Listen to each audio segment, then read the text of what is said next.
Welcome to the second episode of First Fuel, a fortnightly podcast bringing you perspectives on the role of energy efficiency, energy management, demand response in the energy transition playing out here in Australia and around the world. I'm Luke Menzel, CEO of the Energy Efficiency Council, and I'm delighted to be joined for episode 2 of First Fuel by the Head of Energy Efficiency at the International Energy Agency, Dr Brian Motherway. Brian is here to give us a global perspective on how COVID-19 is impacting on the energy efficiency sector and to discuss some of the IEA's recent work on the role of the demand side in stimulus measures. Welcome, Brian. Thanks, Luke. It's a pleasure to be here. Thanks for inviting me. Thanks for joining us and making the time. I think it's relatively early over there in Paris. Mate, we met back in 2016 when you joined us as the keynote speaker at the National Energy Efficiency Conference. I think at that time you only recently joined the IEA after heading up the Sustainable Energy Authority in Ireland. But the last time we saw each other was back in 2018, and I think it was at an event at the IEA in Paris, which had a pretty interesting topic. It was the integration of energy efficiency and renewables policies. I was delighted that I happened to be in Europe at the time and able to join you for that very interesting roundtable discussion, because it's a topic that's close to my heart. Is a bit of a split brain syndrome in many places around the world, including Australia, where traditionally we've thought about supply side policy and demand side policy in very different ways. And one of the things I've noticed about the IEA over the last period of time is that there's been a real effort to try and drive those two parallel policy conversations closer together and encourage governments around the world to think about supply side and demand side in an integrated way. Why is that such a big focus at the IEA?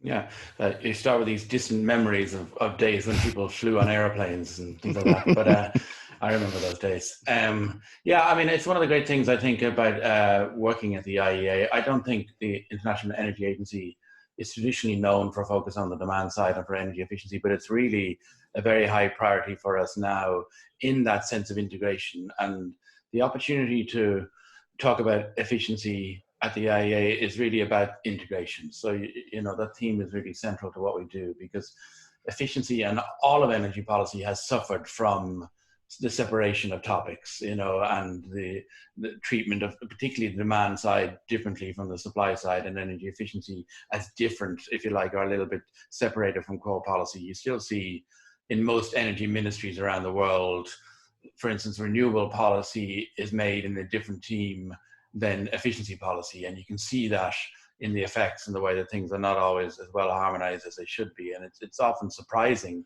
that we're still not good at doing that, but it's certainly the case. So in the IEA, because we look at all parts of energy, we look at all fuels, we look at all technologies, we can really think about how efficiency fits in that big picture. And we can really encourage governments to do the same and think about it in an integrated way, not an isolated way.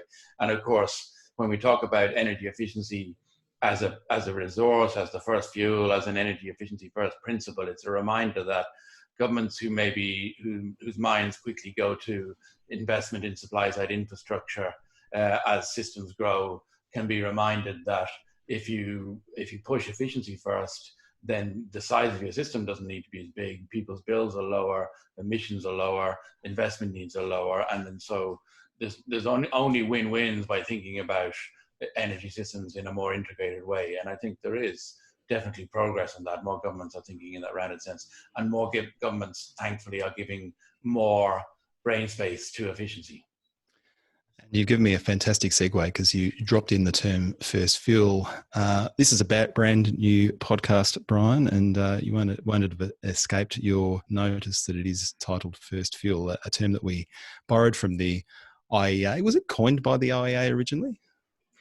I can't confidently claim we were the first people to ever put the two words together in that order. But I mean, when we started to use it and we kind of made a splash of calling efficiency the first fuel, is when we were showing by analysis that if you look over the last couple of decades, what fuels have contributed to emissions reduction and making the energy system globally cleaner, efficiency was by far the biggest. It's the first fuel in the sense it's the biggest contributor to decarbonization and to improving global energy system in terms of security and lower costs. And of course, it's the first we should look at. You know, we do encourage governments to think about efficiency more than maybe conventionally they do. It's a resource, if you think about it as a fuel, it's a resource that every government in the world has in abundance. It's clean, it's available. we can all be much more efficient. In fact, globally, the energy system can be twice as efficient as it is today, which means we could sweat twice as much benefit out of the existing energy systems and out of the resources that we use. And that's why we call it the first fuel. And that's not to underplay the challenges. If it was that simple, why doesn't it happen? Efficiency needs work. It's complex. I'm sure we'll talk about this. But if it can be given more of a prioritization just in the mindset of policymakers as the first fuel, then we can really unlock a lot of great benefits. Well, it's a term that resonates with us, and I appreciate you joining the podcast, because you've given a better explanation of the term "the first fuel" than I ever could have. And I suppose the thing that strikes me around the role of the demand side, as you say, in the decarbonisation, and I think back to I think it's the sustainable development scenario that pops up in IEA reports and other reports from time to time. The demand side is contributing somewhere between 40 and 45% of decarbonisation in this space, which sounds like a great story.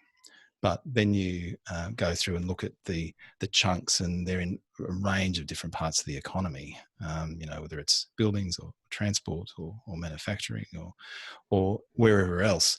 And so, as you say, there's a huge opportunity there, but it requires patient, careful policy making over years. And as we were discussing on the episode last week, engagement with stakeholders in a lot of different parts of the economy. And of course, as we know, Brian, there's different barriers and opportunities across the economy. So there's a whole bunch of reasons to roll up our sleeves and get our hands dirty, but it does require commitment and investment and dare I say it, passion from all of us that are interested in this space.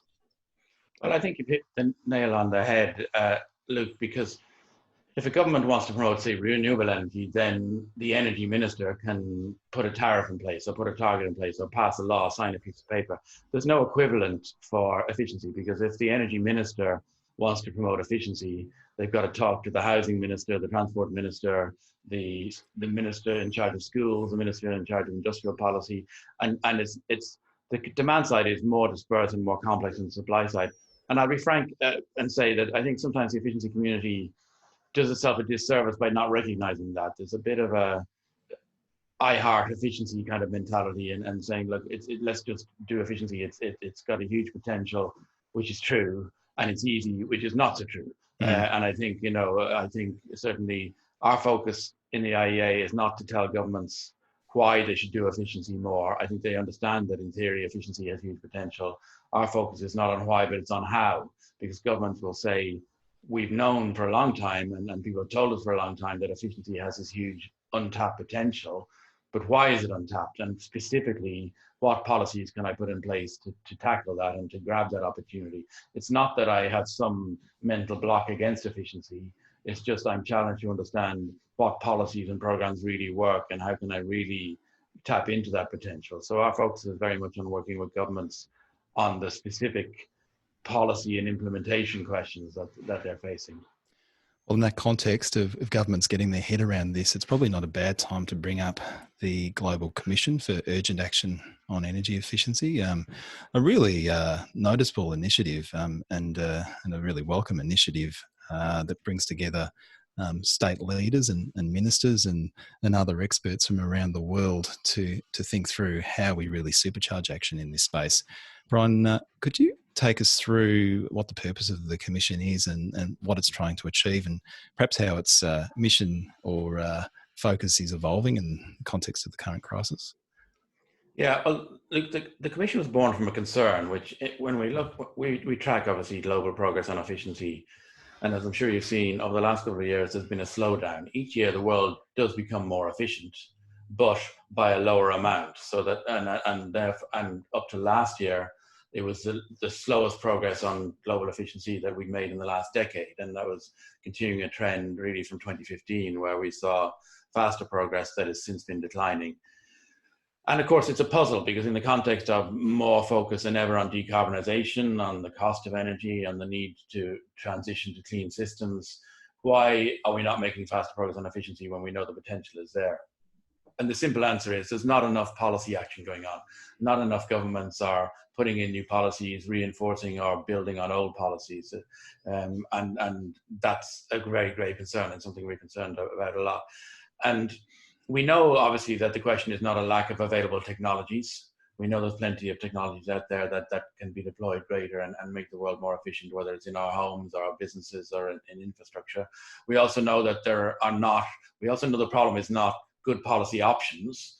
Every country has interesting stories to tell about how they've done something well, but nobody's doing everything well. So the idea of the Global Commission was to elevate the conversation, not stay in the weeds of particular technologies or particular sectors, but talk to people who aren't necessarily efficiency experts, but they're experts in getting things done.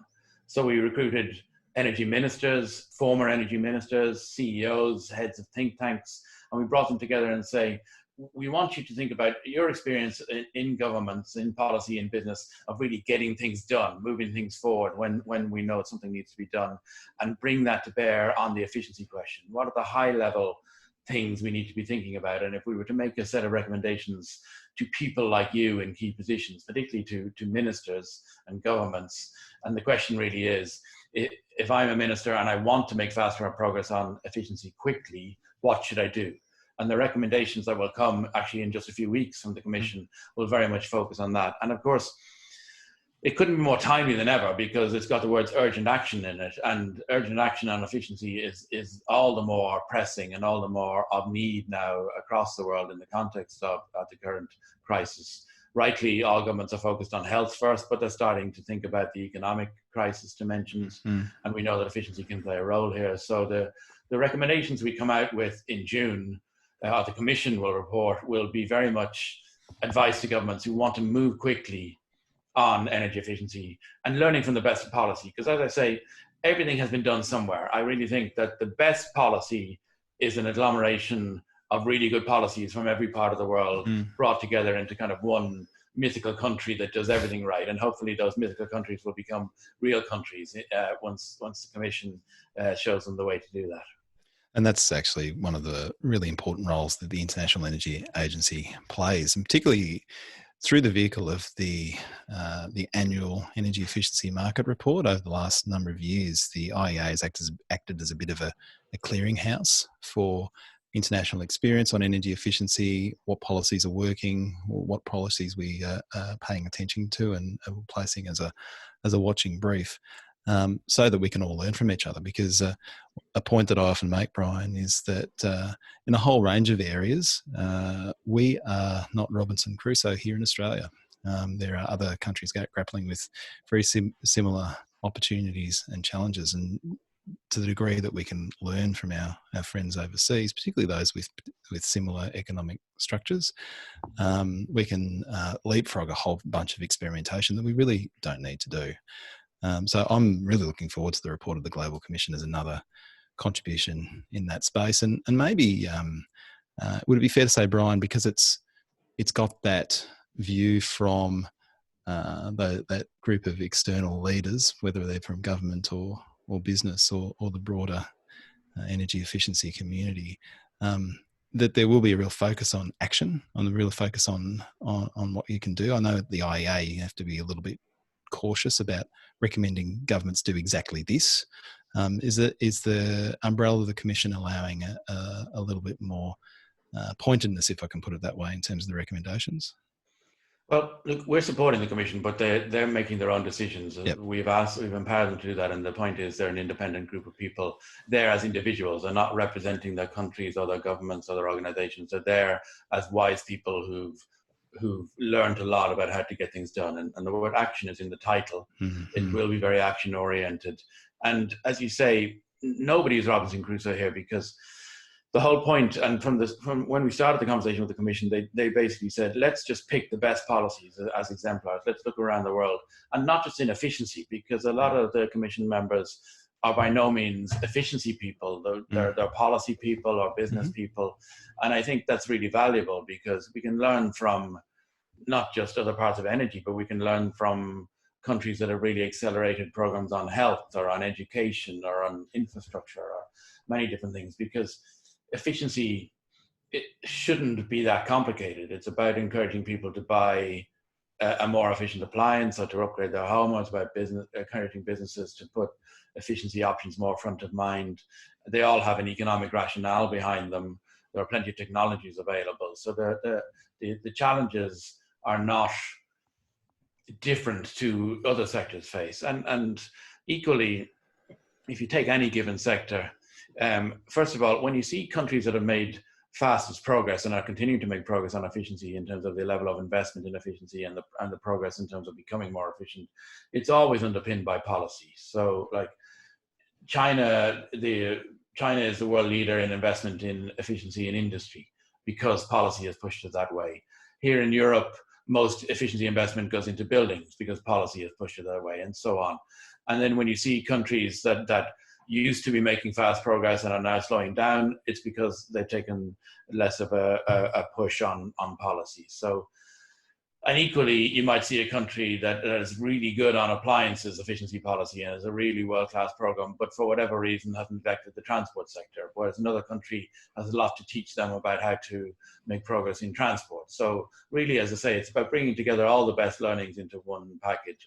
And with the Commission, then, it's great fun working with them because they apply this level of intelligence in terms of political instinct and kind of a high level global picture on things to understand what really makes a difference. And for me and my team, who like talking about kilowatt hours and heat pumps and whatever else, it's great to learn what is almost a different language, a much broader language in terms of narratives to engage society and governance mechanisms to involve all of government and to get leadership from government and business, and I think it'll take a very different perspective on that. And also, I should say, it's coming out in June at the same time that the IEA will publish a special edition of the World Energy Outlook, which is our global annual flagship report.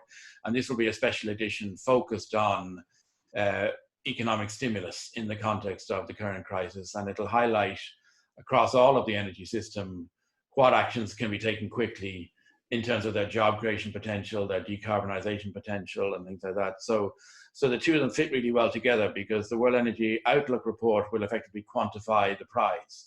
If you really went hard, let's say on electric motors and efficiency or upgrading buildings or whatever else it might be, here's how many jobs you could create, here's how much savings you could generate, etc. And then the Commission's recommendations will come into that and say, well, if you want to achieve those prizes, here's exactly the policy actions you should take, and here's the lessons we've learned from, as you say, decades of experience in terms of what works and what doesn't work. Well, look, it's a report that I'm waiting for with bated breath, and we look forward to covering it here on First Fuel when it drops, Brian. But you mentioned in the course of the last couple of responses the energy efficiency market report. The 2019 report was cause for a little bit of concern. For the first time in a number of years, it reported a slowdown in global investment in energy efficiency. Now, before we dive into the discussion around the impact of COVID-19 on the energy efficiency sector, I thought it might be useful to reflect on the 2019 report, which I think came out in around October last year, so relatively recently. What was the state of the market before COVID-19 hit? The state of the market was flat, and we've seen slight fluctuations in the last 4 or 5 years. As you say, last year went down a couple of percent, the year before went up a couple of percent, but I'd describe it broadly as flat. And interestingly, that hides some dynamics because we see some shifts in the regions and we see some shifts in the sectors. So we saw that buildings investment was going slightly up, industrial investment going slightly down, but big players like China and the US really changed the figures globally. So you have to look at a couple of layers underneath. And as I said earlier, it's very closely linked to policy. US has been really strong on investment in public buildings, for example, because of strong policies in place for that. We see other countries quite active on investment in transport, which includes just people buying more efficient vehicles as well as infrastructure investment and things like that. So it is a concern. We know from our analysis that the world can become a lot more efficient. we tend to quote the figure of 3%. The world can become 3% more efficient every year. That's locked into the Sustainable Development Goal target of the UN. Our analysis shows that's possible. And that would mean that in 20 years' time, the world would be twice as efficient as it is today. So in other words, the economy of the globe would double in the next 20 years, but energy demand would stay more or less flat globally.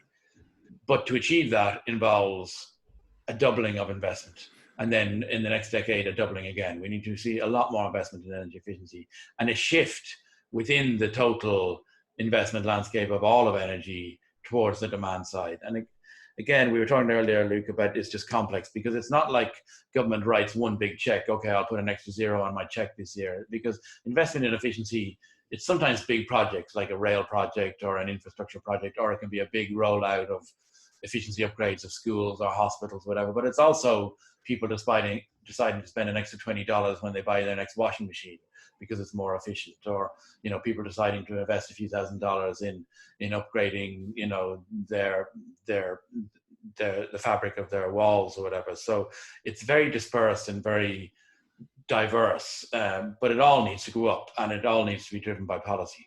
Mm-hmm.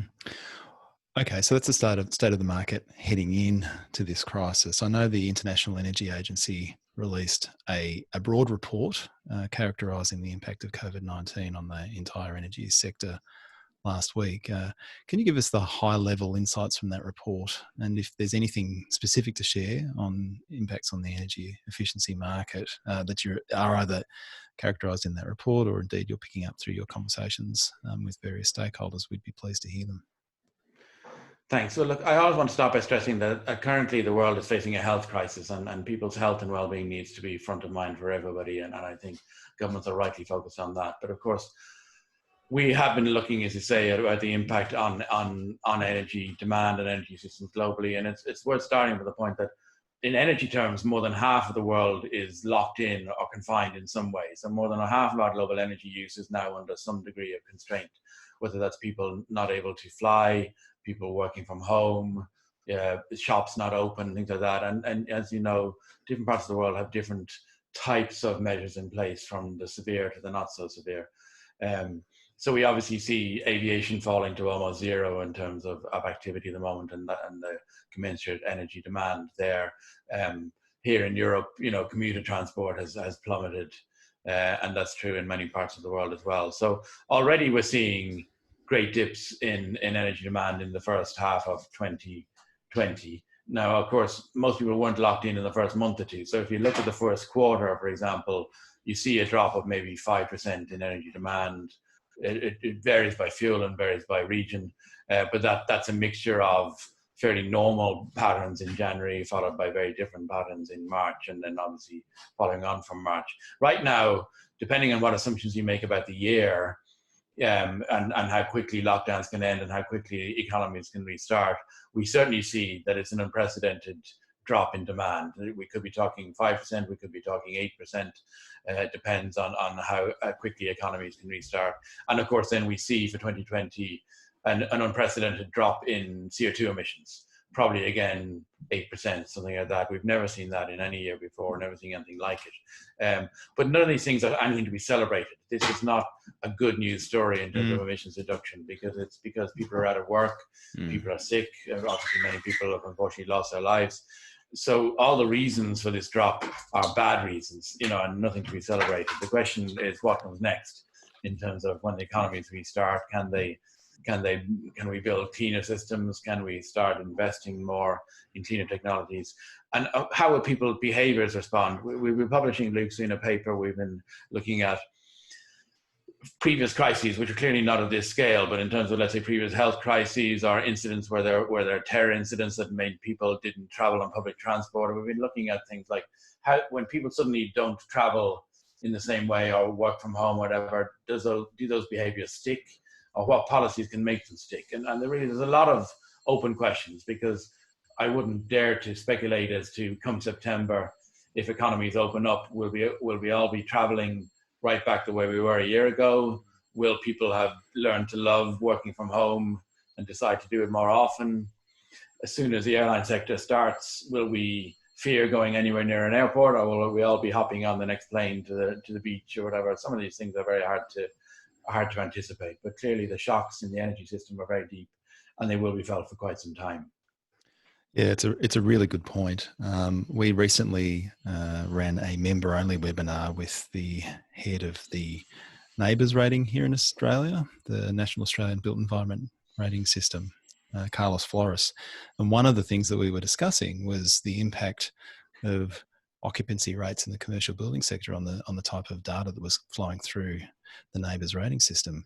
And we're considering whether there was merit in some short-term sort of normalisation factors to be integrated into neighbours to account for those changes. But one of the great unknowns, of course, is what the tail of this crisis is going to be. When the lockdown, quote unquote, finishes, does that mean everybody returns to the CBD, or is there a significant period of time where people are deciding that discretion is the better part of valor, Brian, and now that I'm working at home and quite comfortably doing so, maybe I'll stay at home for that little bit longer. And is that something that is going to just be playing out in the next 6 to 12 months, or are we seeing some major shifts in the way that people work and the way that they think about their work-life balance coming out of this crisis? There's a hell of a lot of unanswered questions that we're not going to know the answers to for a very long time. Something that brings up, Luke, is just the resilience of energy systems and the responsiveness of them, because the global energy community has done a great job of keeping the lights on and keeping energy systems working in the last number of weeks, and they deserve credit for that. And you can imagine how much worse our lock-ins would have been if our electricity systems weren't coping with the crisis. And it's a reminder, of course, of many people in situations where they don't have access to electricity or to the kind of energy resources that you and I do. And it's a reminder that in the future, energy systems need to be able to deal with this kind of uncertainty and this kind of sudden change, and so I know that a lot of governments are thinking about this in terms of the next phase of energy planning and investment is how do we make sure systems are resilient for the future, be that complex systems with a lot of variable renewables in them and electricity grids and things like that, or be it parts of the world where they're still just rolling out access for the first time and how that might look like. So the need for kind of future-proofed energy systems becomes more urgent than ever. And of course, efficiency has a role to play because, as we said earlier, efficient systems, first of all, are smaller systems. They don't need as much infrastructure. You don't need as many power stations and wires when people are being efficient. People's reliance is lower. But of course, it dovetails very well with kind of emerging technologies like smart home systems and smart grids, digital technologies that can make systems more resilient, more responsive. And it starts to make us think about efficiency in a different way. We're not just thinking about the efficiency of our own appliances and our own homes and businesses, but also the efficiency of a system and how digital technologies can use, let's say, demand side efficiency to help balance variable renewables and optimize the use of wind and solar when it's available, and make sure clean resources are being optimally used while consumers in their homes or businesses are having a better experience. Homes are more comfortable, they're cheaper to run, they're more convenient. And I think we're really at an interesting phase in technology terms where a lot of these digital smart technologies that are emerging will really open up new opportunities for energy efficiency and really bring about a kind of a real kind of renaissance in energy efficiency in that broader sense about how it can play an increasing role as we look now. We've had this pause, we look forward, what's the future going to look like? How do we make more resilient systems for the future? And I think efficiency is really going to have its day there. And it reminds me, Brian, and thank you for reminding me that the recent Energy Efficiency Market Report, the 2019 edition, actually had a whole section on this topic, right? So I think the term that you used in that report, I'm not sure if it was coined by you or one of your team, was digital energy efficiency, I think. Why did you choose to profile it in that way in the report this year? Why was 2019 the year that was important to, I guess, raise the profile of digital energy efficiency? And how do we think about the demand side, which traditionally, the traditional definition of energy efficiency has been all around increasing utility while reducing energy use. How do we sort of bring in the conversation around demand side flexibility in a way that actually makes sense to people? There's a couple of things here, Luke. First of all, it's a question of timing, because digital technologies are at a certain point in the curve where people have been talking about this for quite some time, but we're at a scale now where digital management, energy management systems, or building management systems, they're not even called energy management systems, but like new offices now are being managed by smart digital systems, of which energy efficiency is only one of 10 components, as well as productivity and comfort and well-being and security and many other things. Many countries are rolling out smart meters. A lot of people have smart home technologies. We're also seeing a maturity of variable renewables, a question of battery storage, the balancing supply and demand. So all these things are reaching a certain point in their curve. But what's interesting is, in my view, not all governments have moved as quickly. So that we have all this potentiality opening up to do things differently, but government policies and regulation are not necessarily ready to avail of that potentiality. And I think that we would certainly encourage governments, if they're not thinking about this, to realize that they're in danger of falling behind and constraining the potential of these new technologies and these new business models. And then the second thing I would say is, we talk a lot about how digital technologies can change all of energy. So they can make extraction of oil more efficient, they can make movement of gas more efficient. But in my view, the potential changes in energy efficiency and on the demand side are more profound, potentially, because not only can you make things a bit more optimal and a bit more, squeeze a bit more efficiency out of the system, but you can really enable some efficiency business models and ways of doing things that we've talked about for many years that weren't possible. And one, of course, is like kind of third-party energy service models, where maybe I offer to manage your office building and I'll squeeze savings through efficiency and we'll share the savings. Those kind of models have been around for decades, but there's been questions of how you measure it, how you verify it, how you get trust between the client and the service provider. Now all that can be done by cheap little sensors that you place everywhere that collects every bit of data.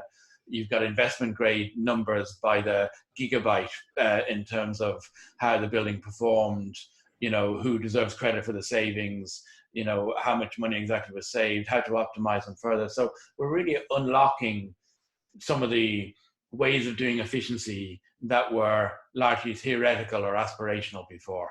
And as you say, then we're also unlocking a much more systems thinking. How does the demand side become part of thinking about system flexibility? People focus a lot on variable renewables in electricity, for example, and how to balance that. And people's minds turn quickly to storage, which is certainly there, but it's still relatively expensive, and maybe not as quickly think to the demand side. And I think there is this traditional divide on the demand side between what we would call energy efficiency, which we tend to think about how much energy a washing machine uses over the course of a year or something, versus demand side management, flexibility, demand side response, whatever you call it, which tend to think about how much, how it can respond over the course of a few seconds or whatever. Those concepts are blurring. The edges are blurring there now, and it's all part of a wider systems thinking, very much enabled by digital technology. So in last year's report, we developed what we call a kind of a readiness framework for policymakers to think about all of the dimensions of policy and regulation that government should be looking at to be ready for these opportunities. And back to our earlier discussion, it's not just energy policy, it's about data privacy, ownership, consumers' readiness to participate or to deploy these technologies. So again, it requires a whole of government response, which is both a challenge and an opportunity. But really, if governments get this right, we're on the cusp of something very interesting for energy efficiency and for clean energy as a whole. We're in an interesting moment in the development of these sorts of policies here in Australia, Brian. You may be aware that here in Australia we have obviously a number of energy efficiency schemes, but the New South Wales government late last year announced that they would be introducing a new scheme that is sitting along the existing ESS. They've rebadged it the energy security safeguard, and that scheme will be focused wholly and solely on the demand management side of things. So bringing some of those demand side resources to bear, and I understand operating alongside the energy efficiency scheme. So we're just getting our head into that consultation paper. It's literally just dropped, but I'm interested to know, are there any governments around the world that similarly dipping their toes in the water of trying to drive specifically demand management technologies into the market? I think Australia has been a pioneer for a number of years here, you know, and it's done some very interesting things. You see it in different countries. I'd say many US states are doing some very interesting things. Last week we had a webinar where we had Andrew McAllister, who's the Californian Energy Commission head of the commission there, the commissioner, and California has done some really interesting things about changing the market rules. For example, that when they have auctions for capacity in the electricity system, bids can come from the supply or the demand system. But they don't care whether you're offering to supply 100 megawatts or reduce demand by 100 megawatts, because from a system balancing point of view, they're the same thing. And other US states have done similar things. And some countries in Europe have started to look at that kind of integrated thinking across supply and demand. But it's a governance challenge as well, because you know, you need very broad holistic thinking to do this, and governments aren't necessarily designed to think about things as a whole. They're designed to divide things into boxes and talk about energy efficiency over here, electricity management over here, market regulation over here, never mind digital privacy and data ownership way over there. So these are challenges that are not easily done. We're not held back by the technology. We're not held back by the entrepreneurialism of businesses and innovators and startups. We're held back by the nimbleness of policy and regulation. And I don't mean that as a criticism, because regulation is not meant to be rapidly changing. Businesses don't want that either. Regulation is meant to give stability and certainty, and it should be of a conservative mindset.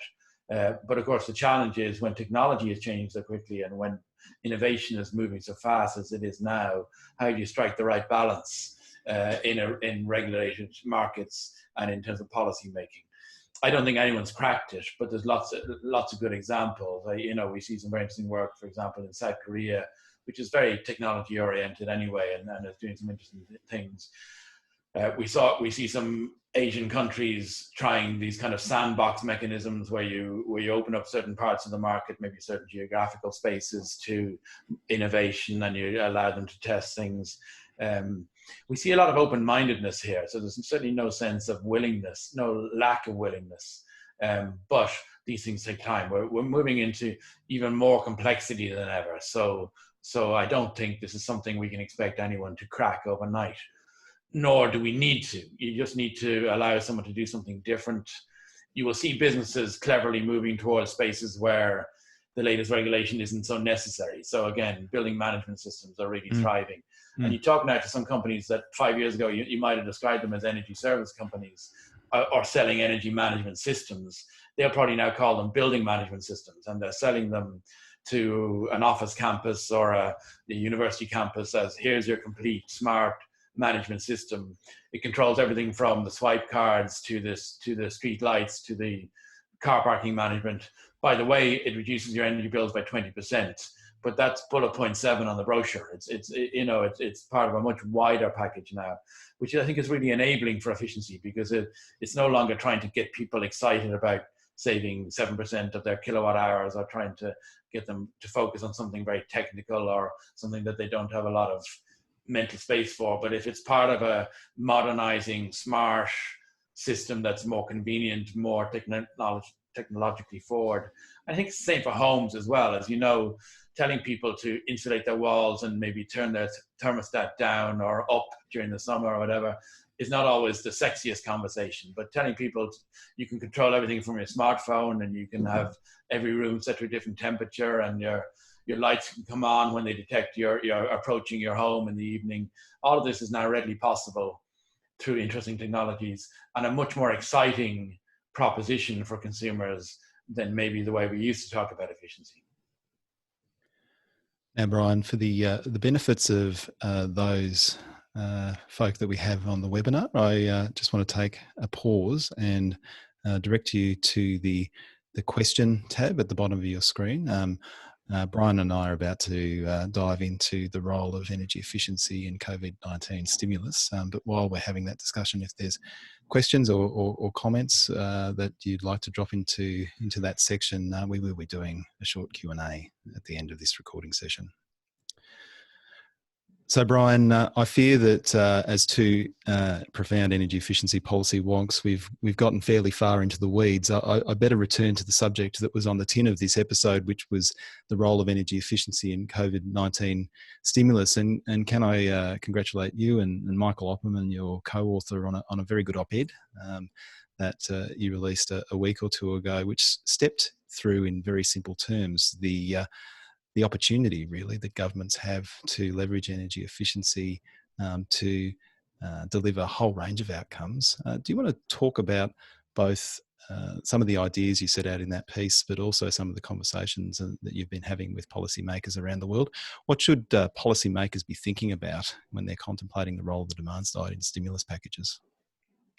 Well, first of all, governments should be thinking about how to align stimulus goals with clean energy goals, because there's a global once-in-a-lifetime opportunity to really drive different agendas together in a very harmonious and mutually beneficial way. So rightly, governments are very focused today on health, tomorrow on economic stimulus, and they'll want to know how to restart their economies, how to create jobs, how to renew existing jobs, how to get consumer spending again.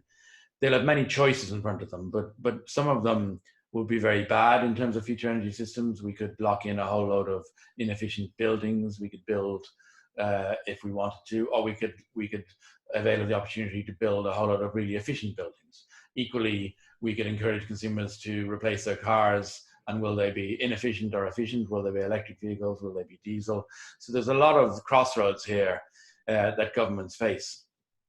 And we want to help governments make decisions that are in their interest and that align these goals together, because there are plenty of opportunities, and efficiency more than any sector really, because energy efficiency is job intensive. It's about local supply chains, maybe in construction sector, in manufacturing, in retail. There's lots of opportunities to really stimulate economies in ways that enhance global energy efficiency, that deliver short-term benefits like jobs, savings, economic activity, and long-term benefits like lower emissions and long-term resilience. So you can start building an energy system where everyone's bills are lower, where dependence on imports is lower, where there's less need for infrastructure build out. So there's a real opportunity here. And we know that a lot of governments are thinking about this, Luke. We're talking to a lot of governments literally on a daily basis. And the notes you referred to that we published are the basis of conversations we've already been having with governments and what we've been learning in terms of how they're thinking. And also what we learned, say, for example, from 10 years ago in the previous nearest equivalent in terms of a need for economic stimulus and its potential alignment with energy efficiency, with clean energy. And I was in national government 10 years ago in Ireland. And I know that governments, and they really can't be criticized for this, are going to be very focused on the short term. They need to stimulate their economies quickly. They need to create jobs. And if somebody like us or you wants to persuade a government to align that with clean energy goals, you need to recognize where the priorities are. And I see some commentary online that says, this sector doesn't create many jobs, or it'll take 5 years to get up and running, but it's a really good sector to invest in stimulus. That may be true, but I would think it's a hard sell for governments now, like it or not. That's the reality we face. And so our advice is focus on recognizing where government's priorities are now, which is speed of action. How can they quickly get economic activity going? And therefore, which parts of energy efficiency offer the most opportunities? And obviously the construction sector will be a key one here, because it's job intensive. It's really suffering at the moment. It's mostly populated by SMEs who are currently sitting on their hands, and they need the economic activity quickly.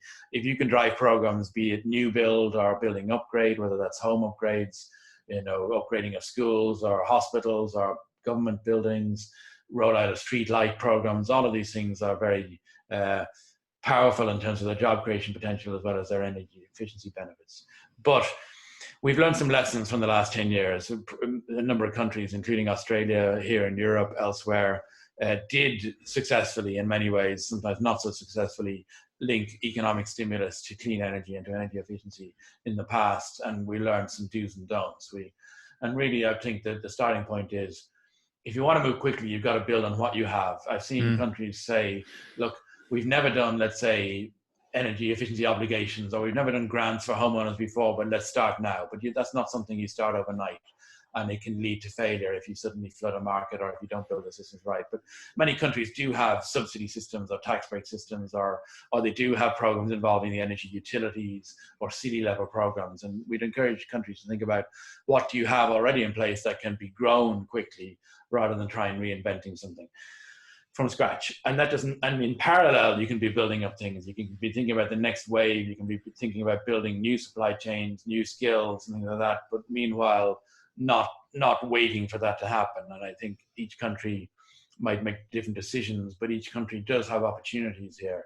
And so we're certainly putting a lot of work at the moment into helping governments learn from past experience and give them policy advice to help them understand what the opportunities are now. Mm. And in terms of the specific areas, you mentioned that there's some that are more promising than others. Construction, you highlighted as an area that governments should be looking closely at. What are the other sort of top 2 or 3 that you are thinking about and suggesting governments run the ruler over?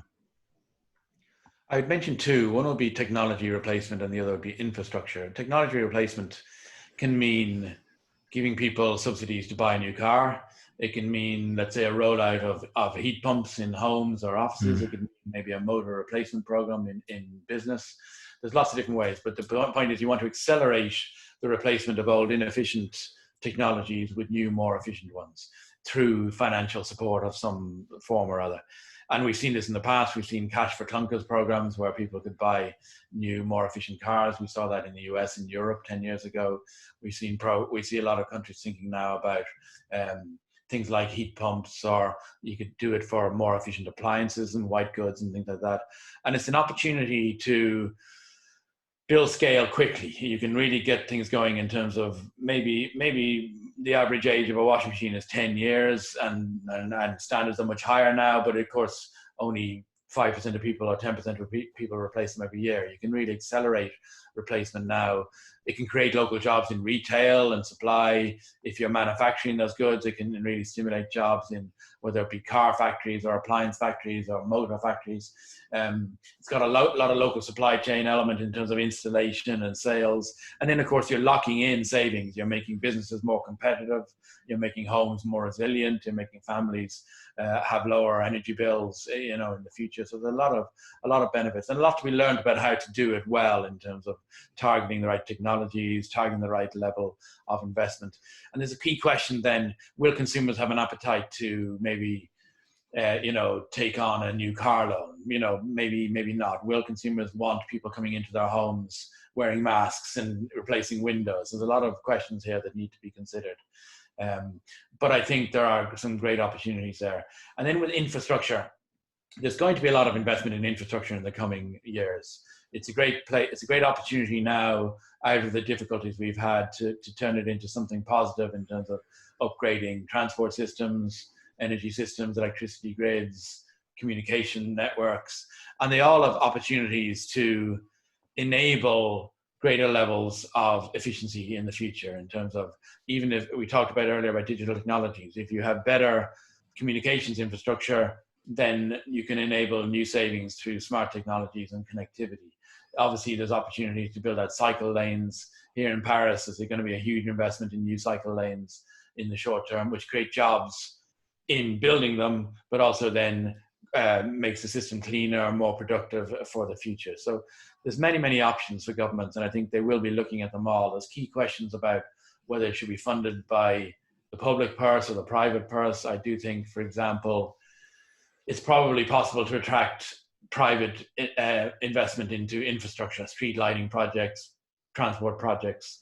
They're fairly safe bets. Lots of types of capital are very comfortable with them. It's less likely, I'd say, that you could encourage an SME to spend a fortune on a new energy management system right now when they're hurting.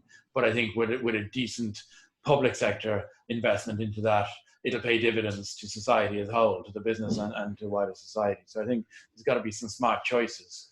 But I think there's a real appetite for doing this. But it's not automatic, Luke, I have to say. As I said earlier, 10 years ago, after the recession, which saw a drop in emissions, the rebound was greater. And a lot of stimulus actually locked in more emissions and less efficiency. So governments have to make the right choices here. I suppose that's right. If you're thinking about a clean recovery, you can't just look at the investments that are being made in clean energy technology, whether that's energy efficiency or energy management or indeed renewables. You've got to have a close look at the other investments that are being made in other parts of the economy, and you could have some perverse impacts there in terms of locking in technology that is perhaps not what we want to be driving into the system right now. I think that's a key point, because one way or the other, we're going to be building a lot of buildings, deploying a lot of technology. People are going to be buying appliances, cars, whatever else it is. And there is a question of, are we locking in inefficiency, or are we availing of the opportunity to really take a leap forward towards greater levels of efficiency? Mm-hmm. Well, look, Brian, I promised that I would get to the questions that have been dropped into the chat from our webinar participants. As I mentioned on last week's episode, every episode of First Fuel is recorded live and broadcast live, so you do have the opportunity to tune in. If you're interested in tuning into a future episode of First Fuel, you can visit eec.org.au/podcasts. You've touched on this first question a little bit, Brian, but there is a question here about what we can learn from the impact of the GFC. As you've noted, there was some effort around the world to drive economic activity through energy efficient investment. Are there lessons from the GFC and the sort of policy activity that has been reflected on post GFC for the current crisis, perhaps traps for young players or indeed opportunities to exploit? There are many lessons to learn, and unfortunately there are as many don'ts as there are do's that we learned from 10 years ago, because we saw cases where maybe there was a rush to build markets too quickly. And I think Australia had some experience in this, where suddenly trying to grow certain markets, it worked in some cases, not in others. That's certainly the case in Europe, where suddenly you were trying to scale up retrofit of homes, and there was a question of quality control and the consumer experience and questions around additionality. Are you funding things that are going to happen anyway? And I think some of that, I think governments have to be pragmatic and not let perfect be the enemy of the good, because they want to stimulate quickly. You can't spend 3 years designing a gold-plated perfect program if you want to create jobs now. And that's why learning the lessons in the past is important. And certainly building on what you have in terms of supply chain mechanisms, even things like, if you want to give consumers money, do you have mechanisms in place to get that money to them? Do you have application procedures? Do you have tax rebate programs? Do you have call centers to handle the inquiries? All of these things really matter if you suddenly want to build scale quickly. And there's a question of choice of technology. We saw, for instance, 10 years ago, a stimulus, for example, in the US is really important to the development of solar technology. A lot of money was put into solar. It brought scale, it brought prices down. There was a lot of benefit in that. But technologies have to be at the right point to avail of that. In other cases, maybe there was investment in technologies that weren't ready to grow their scale as quickly. So choosing your technologies is really important. And again, efficiency has many technologies readily available, and I think has plenty to offer there. The next question in the chat, Brian, focuses on something we perhaps haven't talked as much about, which is energy use in fuels such as shipping, aviation and heavy vehicles. That's a significant portion of Australia's overall energy use, particularly in places like the resources and the transport sector. What are the efficiency opportunities there, and how is that, I suppose, those efficiency opportunities interacting with opportunities to actually fuel switch to other fuels, whether it is electricity or hydrogen or biofuels? I think we realize now a couple of things. First of all, that future demand growth for oil in particular in the transport sector is not going to be driven by passenger transport. We know that first of all, the sector isn't growing as fast, but also cars generally becoming more efficient. We see electric vehicles still small but starting to take off. We see less progress in freight, land freight, shipping and aviation. We see many countries are only now really, for instance, introducing efficiency standards for freight vehicles for the first time. Shipping has started obviously with the changes in the IMO rules this year around sulfur content and fuel issues. Aviation still really only starting to grapple with questions of its environmental and its energy impact. Now is a very interesting time to pause and think about, will people fly less because we've discovered the wonders of online meetings like this? We're having a perfectly fluid conversation many thousands of kilometers apart, and neither of us needed to fly towards each other to have this conversation. Although, Brian, the excuse to fly to Paris to have a coffee with you is not one I want to completely give up, but completely take your point. Maybe one day, Luke, you never know. And then, so I think some of those wider structural changes will be interesting now. But then, of course, we are looking at new technologies, a lot of interest in biofuels and aviation and different things. And as you mentioned, hydrogen, I think, has really come back into the limelight because we realize there's some real hard to abate sectors, and that hydrogen could really play. I think one is things like shipping. We see now a couple of ships, on the water using hydrogen, getting bigger scale. In large industry, I think in certain really intensive industries, hydrogen could become very interesting as an opportunity to reduce emissions and reduce environmental impact. So I think there will be certain sectors where hydrogen could be really interesting. And I do think the current situation and the kind of societal debates we're all having about what the future might look like are great opportunities to think about how we might do things differently in the future. It's a fantastic point to end on, Brian. There is a technology element of this. Obviously, we've talked about the policy element of all of this, but there's also a behavioural element and the way that we live and the choices that we make. Those are likely to shift over time as we move to a cleaner economy. It's something, I suppose, that we all have a little bit of time to reflect on. And one of my big takeouts from the current crisis is realising how much of the way that we do business and the way that we run our lives is just cultural. It's just the way we've always done it. It's the way we've been taught to do it, but it's not necessarily the only way or even the best way of doing it. So food for thought as we make our way, hopefully, out of these lockdowns. And Brian, all the best to you and to everyone at the IEA. I know that you've been working remotely there for some time as we have. We're thinking of all of our colleagues around the world at this time, and we're lucky here in Australia. We are doing relatively well. I know it's been a little bit more challenging in Europe, so all the best to you, and looking forward to catching up with you again soon, and indeed seeing the report from the Global Commission in a month or so's time. Thanks, Luke. I've enjoyed talking to you, and I will buy you that coffee when we manage to meet in person. I am looking forward to it. All right. Well, that wraps up our second episode of First Fuel. If you have comments, you can find both Brian and I on Twitter. Brian's handle is Brian R. Motherway, and I'm, of course, Luke Menzel, all one word. But if Twitter is not your thing, you can email the team as well. The address is firstfuel@eec.org.au. And make sure you catch our next episode, because I'll be chatting to one of the real leaders in Australia's energy debate. I'll be joined by Chloe Munro, AO, former head of the Clean Energy Regulator and current professorial fellow at Monash University. She'll be joining me to reflect on what the current crisis means for Australia's energy sector in terms of politics, policy, energy prices, and indeed the priorities of businesses and households. Every episode of First Fuel is broadcast as it's recorded, so you can jump on Zoom, listen in live, and even contribute questions in the chat. For a full listing of upcoming recording times, visit eec.org.au/podcasts. But for now, it's goodbye from us, and we'll catch you in a couple of weeks.